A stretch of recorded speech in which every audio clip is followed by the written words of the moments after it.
Repulse has teamed up with the ATF to try to take away our gun rights. The PSA Dagger is not going to be enough. You know what time it is. It's morphin' time! PSA Sabre! Fat Tack Holster! Gideon Rock! All right, let's do this!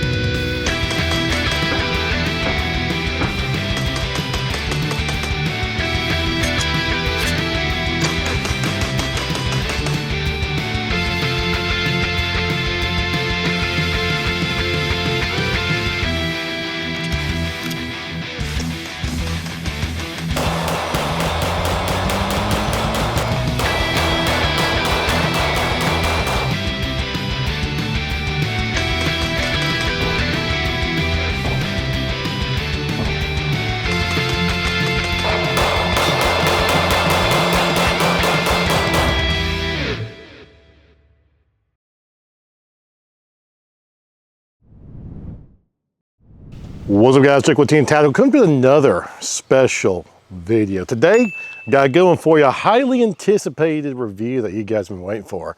Today we're going to talk about the PSA Sabre Dagger. This is a firearm that has been under a lot of scrutiny lately, mainly because a lot of people have been having a lot of issues with the very first batch that came out. That being said, this is also from that same first batch. I'm hoping things turn out a little bit better for us than what I've seen online. Today we're going to go over the specs and features of this particular firearm, give you our first thoughts and impressions of it, and let you know if this firearm is worth your time, and more importantly, your hard-earned money. I think that was a cat. Let's see how she does. Now I have to give you my full disclosure. I'm actually shooting at a top secret location somewhere in Tennessee. This is all thanks to Josh from Black Diamond Josh. What's going on, guys? He is kind enough to let me come out here and test out the Sabre Dagger. I bought this with my own money and everything, but I wanted to kind of come out here and collaborate with him and give him a chance to try it out as well. So we are gonna shoot this together, test it together, and see how she does and give you our first impressions of the Sabre Dagger. Dude, I'm super excited to shoot this thing. I think that it's gonna be, I think it's going to be awesome. I got faith in it. I know there's been a bunch of problems online. To say the least. I'm having faith that you have the one that's going to be okay. All right, this is it. Heard lots of bad things, only a couple of good things. Let's see how she does. We've got 115 grain in here. We're shooting at the steel here. We're roughly about what, like 20 feet, 30 feet, something like that. So we're safe. We're going to just see if this is reliable for us first. First shots.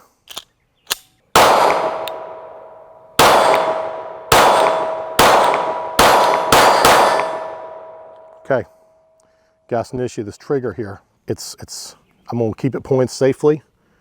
Okay, there we go. It got stuck for a second. Maybe I didn't hit the safety in the middle there. There we go. All right, so going over the specs and features of the PSA Sabre Dagger. Starting with just the tip. First of all, we are clear, yes, for Range Officer Randy there. You can see we are empty, nothing in the chamber there. We have a titanium nitride barrel. It's basically like a gold plated looking barrel. This barrel is just your standard Glock 19 length with the actual 1/2 x 28 threading on the end and a nice little cap over that. It features regular round rifling. It doesn't have the Glock polygonal rifling that a lot of people really prefer, myself included.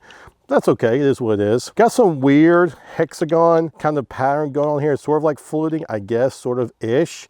Down here, you'll notice that we do have a steel guide rod. It is a captured 16-pound spring, that's my understanding. And it's pretty much just like your standard Gen 3 style spring that you can normally get. You've got your one notch there to put your lights, lasers, coffee makers, whatever the hell you want to put on there. Up here, you'll see that we've got some nice cutouts here, window up there to kind of help with the weight and also just kind of looks tactical. We have a lot of stipple work and a lot of cut work on this slide. It's also back here as well. So very nice. It kind of gives you a little bit of extra grip in case you ever have your gun covered in some kind of fluids, maybe, I don't know, grease, sweat, or blood. You know, just whatever might happen to be. You have your PSA Sabre logo right there at the very top. They've got a little bit of interesting design here, 9x19 kind of etched in the frame there. It says Sabre right here as well on the side.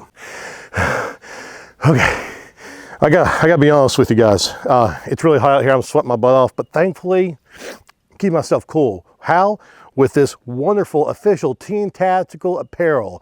We always talk about how when we're on the channel, we always like to say, let's see how she does. Now you too can see how she does by checking out this great shirt on fatdak.com. They have a special influencer section on there now. Influencer, I hate that word, but hey, that's where you will actually find official Teen Tactical merch now. You can get a great shirt like this. We also have a great vintage sunset that I really like. It's a little special. Check it out. Maybe pick up a Fat Tac holster to hold your PSA Sabre Dagger. Good for fat boys like me and probably like you at home. Sits in very nice and low and allows it to ride comfortably near your nether regions without being obvious and still being comfortable. Check it out, fattak.com.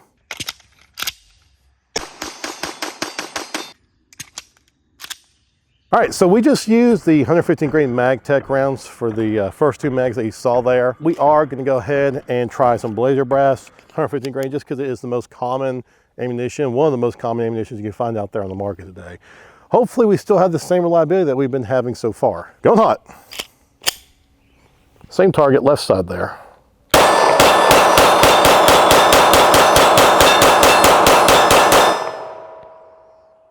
Going back to the front here, you do have the suppressor height sights. Now they're not night sights, there's no glow in the dark tritium or anything like that, but they are suppressor height. There's no fiber optic, it's just blacked out in the front as well as the rear. I do like that because a lot of times when you want to put a red dot on here, which they do have a cutout for, you do want that extra height so that you can easily use your front rear sights if you ever have to. The frame itself is kind of one of the most interesting pieces. Obviously they have Cerakoted it with their own custom M18 desert camo pattern, but you'll see they went ahead and took the extra step and put a little bit of stippling right there where your thumb's going to see it, almost like a natural little gas pedal built into the frame itself. You'll see the same stippling back here as well. It's got that same sort of like diamond etched pattern to it on the sides, as well as up here on the front, and as well as the back right here.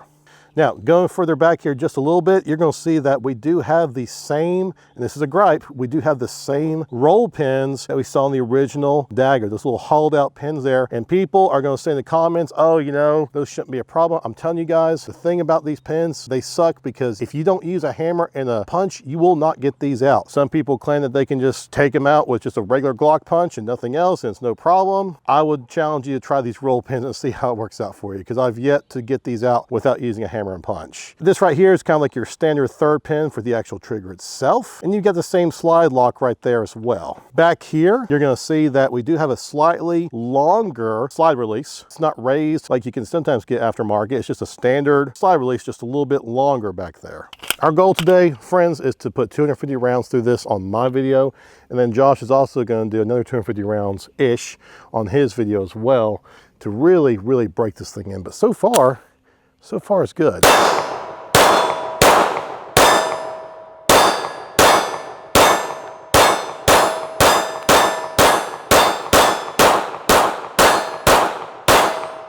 mean, it's reliable, guys. No issues at all.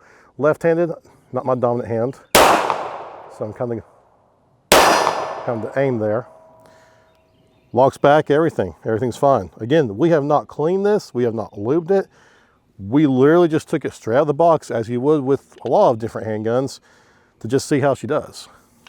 So far, so good. I've got an OEM 17 round Glock mag. As far as the ammo goes, I believe this is Blazer Brass as well. Could be something different. It's either Blazer Brass or that same MagTech ammo. Not sure which. See how this sits flush? Makes it really hard if you ever have to pull that out. I'm pushing the mag release in, and it's not coming out.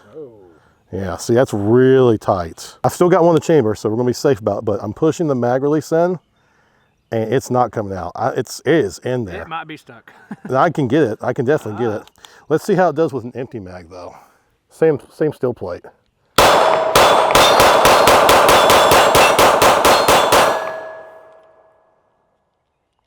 See, that just came out a little bit. It's a tight fit. That's what she said. That's what she said. This is an aftermarket trigger shoe. My understanding that everything internally is still the same trigger bar as what you saw in the original Dagger, same springs, all that good stuff. It's just this trigger shoe is the main difference, and the pull feels the same. In fact, you know what? We're gonna go do our trigger simulation here. So, all right, so right here, you'll see we've got our little bit of take up right there with the safety. We're pulling, and right about at the 90 degrees here, you're going to see, well, a little bit more. There we go. Just past the 90 degrees. We're going to do the reset, release. Nice audible click and push forward. And then we're going to pull again. Pretty stiff wall right there. Pretty stiff wall. And of course, release. Roughly estimating, it feels like it's roughly about 5.5 or 6 pounds. Kind of like we expect. Now, one thing I've seen people have an issue with the trigger shoe itself is that sometimes, apparently it gets kind of stuck back there. I know with aftermarket triggers, I've had the same issue where sometimes the shoe will go all the way back and then, you know, your thing cycles, everything goes, but it's kind of stuck back there. So not sure we're gonna have that problem today. The actual mag release. So the mag release is exactly the same as the Gen 3 Glock and the original PSA Dagger. It's kind of sharp, it's kind of pointy. It's not very friendly to the softer fingers and hands out there. So if you don't like the original mag release, you're gonna hate this one too. It's exactly the same. This here is where they've actually cut the mounting plate out here. Now this is interesting. Where they cut the red dot here, there's actually 2 little bevels where these screws are at underneath. Apparently, I talked to Matt PSA online, and it's like some kind of patented thing that Zeb or some other third party does that PSA sort of got the rights to do on their Sabre Daggers. It's just 2 little bevels where the screws go, like it kind of raises up, like 2 little Lego head pieces. There's no other little posts or bevels or anywhere else to actually kind of lock down your red dot from moving around. I don't really like that. I really like to have that extra mechanical lock from those 2 other posts up front with like an RMR power, for example. I mean, Matt apparently claims that, you know, this should be reliable and it shouldn't have an issue with like your red dot shifting. Well, I have found that if you don't use long enough screws though, it will shift and your red dot will move with just those 2 posts, especially if the holes for your red dot, like the tolerances of those holes to mounting your red dot on here may be a little bit too large, and that's going to cause a big problem with it actually wobbling around on there. So keep in mind, if you're using like budget-friendly red dots, and believe me, I get it. See and kind of like smack it a little bit on the left and right side while it's on there, and see if you've got that red dot shifting compared to where your sights are. It's very important. All right, so now we're going to try this with the Gideon Rock. It's very similar to a Trijicon RMR, same pattern and all that. You can actually get this red dot on, you guessed it, Fat Tack dot, you know what. We're going to see if the weight of this red dot is actually going to have an impact on the cycling and reliability of this firearm. Going hot. I'm going to shoot that same steel we've been shooting at this whole time. Ooh, that little safety on the trigger there, I keep missing with my finger.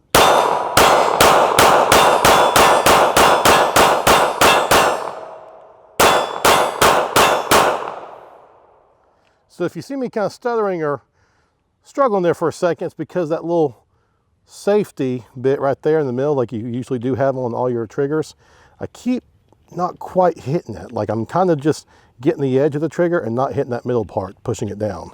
So that's why it kind of looked like it got stuck there a couple of times. Other than that though, I mean, with the red dot, it's fine. Without a red dot, it's fine. It's locking back. Everything, it's all working 100%. Back here, you'll see a nice little custom little backplate here. It's like an aluminum backplate with that same gold coating to it there as well, with their Sabre logo. Those very nice, I like that. You'll see we've got a flared out mag well here that they've given you as well. Now with mag, without a base plate on there, you may have an issue of fishing that thing out if it doesn't come out like it just did here for me. So just keep that in mind. That's even got rounds in it. Yeah, it's got rounds in it, yeah. So still ain't coming out. Yeah, it could be an issue. You know, just keep that in mind. Might have to use these base plates. Otherwise, you know, you might be screwed.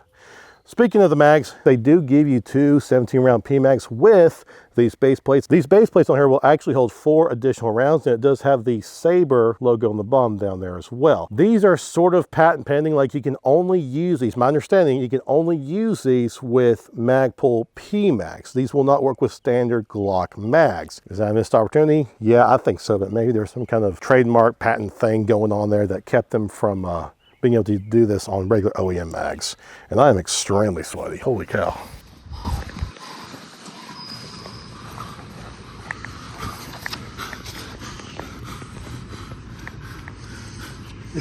All right, so my initial thoughts on the PSA Sabre Dagger. This is a first run Sabre Dagger, just like a lot of other people have gotten. online, a lot of people are having issues with recoil and ejection pattern. For some reason, I'm not having any issues with that. We've tried a lot of different types of ammo, different mags. We've tried with the red dot, without a red dot. The ejection pattern's good. The cycling is fine. Locking back on the last round of each mag there. I mean, honestly, it's working 100% reliable for me. The only issue I'm having is with this trigger, and it's a me thing. I'm not quite hitting the little middle safety bit there on your trigger like you always have. I'm kind of just hitting the edge of the trigger when I'm trying to rapidly do follow-up shots. So that's a me thing. You probably won't have that issue. A lot of people are upset with theirs and they're having to RMA it and try to figure out what's going on. I'm thankful enough to not have that issue. Maybe mine is the opposite limit. Maybe like 9 times out of 10 it's not working. Maybe I got the one that is working. Or maybe there's just something that happened along the way. I don't know. But what I can tell you from my personal experience with my sample size of 1, the Sabre Dagger it's a win. It's a very good win. Again, special thanks to Josh from Black Diamond letting us come out here and try this out. Again, this is my gun, but I really wanted to kind of share the experience with my fellow brother here and let him try it out as well. Make sure to check out his video coming up here real soon as well. That's Black Diamond Josh on YouTube there. I'll put a link down below. Check out his stuff as well and see how much abuse this thing can handle after 500 rounds. Also check out fattac.com if you like this red dot, if you like the holster we showed you, or if you want some TN Tactical official merch, check out fattac.com. It's all there for you. Guys, that's going to wrap it up for this video there. Remember, if you enjoy this kind of content, make sure to like, subscribe, comment down below. What do you think about the Sabre Dagger? Did yours work out for you? Love to hear from you. We will see you next time.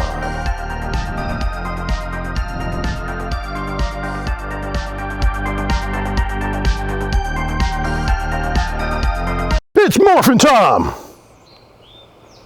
Okay. Give it a few seconds to buffer.